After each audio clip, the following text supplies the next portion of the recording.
what we are seeing in this country is judicial impunity, and we are having judiciary that has gone rogue. While we respect the principle of independence of judiciary and principle of separation of powers, we always think as Parliament that judiciary normally oversteps their mandate, because the work of judiciary is to interpret the law. The work of the executive is to implement, and the work of Parliament is to legislate and lawmaking process. What we are seeing as a country is where there is what we call overreach and overstating of their mandate. I think judiciary must be called to order. I said last year that the current judiciary we have has gone wrong. While we appreciate that the rule of law and judicial independence should be respected, that one does not extend to judicial impunity and corruption. We are in a country now at the moment that Kenyans are saying, why hire a lawyer if you can pay a judge? And that is the we don't want to see.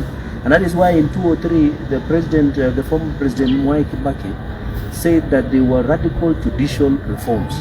We don't want to live in a country where justice is being sold to the highest bidder, where court orders are issued at the expense, or court orders are just being issued at the expense and at convenience of people to do who can buy. The court orders we are seeing nowadays are being issued easily more than even tissue papers, and therefore it is very unfortunate.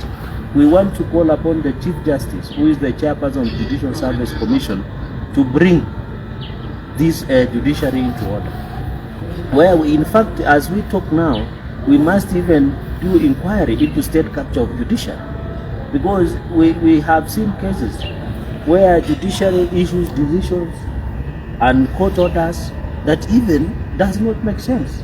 How can you issue a court order against cutting down of NHIF to 300 shillings to every Kenyan? I thought these judges and judicial officers have family and relatives and their children and even their parents who are in the village, who cannot afford to pay 300 shillings, who cannot pay 500 shillings in NHIF. The president was proposing that NHIF cover the Kenyans who do not have job should be given opportunity to pay 300. How can you explain a court decision that says that don't pay 300 shillings for every Kenyan to access universal health coverage? Even on the affordable housing, are they aware more than 4 million Kenyans live in deplorable slum conditions in Nairobi, in Kisumu and other major cities? We're having even rural slum in some of the counties that we have in this country.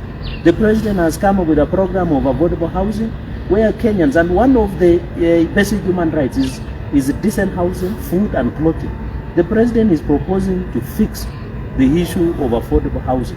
Why would somebody, where 4 million Kenyans live in dilapidated conditions, when it rains they get pneumonia and diseases, why would somebody who is a Kenyan and who is a judge sit and issue an order against developing affordable housing in the country? I think, as the president said, we must have a conversation as Kenyans, because while we respect the principle of separation of powers, while we respect the rule of law, I think some of the court decisions and court orders that are being issued does not make sense.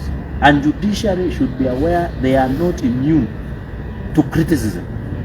The people daily criticize Parliament and even executive. Why is it when we criticize judiciary for the wrong and the court orders that are being issued that does not make sense or not even anchored in morality or law, the people who are quick to say they cannot be questioned is judiciary, the Law Society of Kenya, the Senior Bar Council.